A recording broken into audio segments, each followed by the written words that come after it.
Good morning. I am putting the play activity implementation plan that I've cut and pasted from the syllabus to see if it's a little more helpful in looking at just submitting your plan for now. So you can read the description of the assignment and the procedures. In the procedures section, it does talk about the plan that you're being asked to create now. So for now, all you're doing is, like I said in the weekly overview recording, you're just deciding, first of all, am I going to do this on my own or in a group? And if so, who is in my group? And when am I going to meet with them and get a plan together? Or if you're going to do it by email, that's fine, however you get it done. But that's your really big decision. And then your other big decisions are just, what are we going to do? Can we get the materials easily?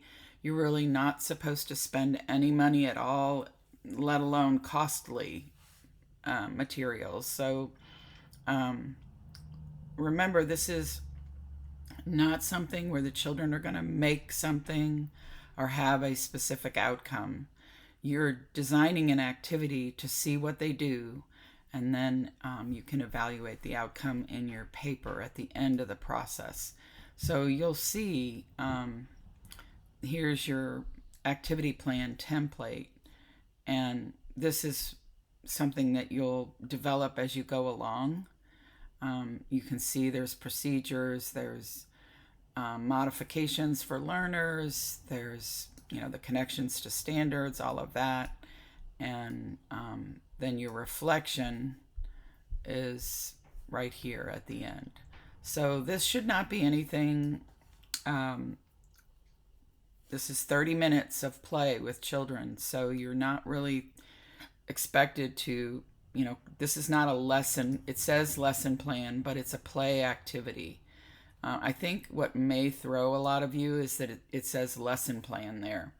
And I said this in the weekly overview too. Try not to think of it that way, and just think of it as something that you're going to provide materials for children, maybe based on some interest that you've observed that they have. Although there are some things that are common to all children. So I would not spend a lot of time deliberating on this. It's just a very simple play activity. Think about all the different activities that are listed in the examples in the weekly content folder. And then think just about all the different activities you've seen kids doing in various observations that you've made. So I'm hoping that will help you.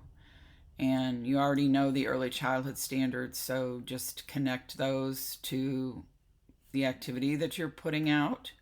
And then consider the procedures, and are there any learners in the room that might need different adaptations, right? So it says here lower and higher play skills. So you want to have enough materials or types of complicated materials that if there are children in that space that can go way further than others with something, and if you have mixed ages, that's often the case. But you just want to think that through. If you have any children who are learning another language like English, in our case, because that's where we live, are there any modifications you need to make for them? One suggestion I would have is that you yourself know the languages that are spoken by the children in the classroom that you're going to do this in, and make sure you know the names for the items in their language of origin. Those are really easy to Google on the internet now. Didn't used to be that way, so take advantage of that.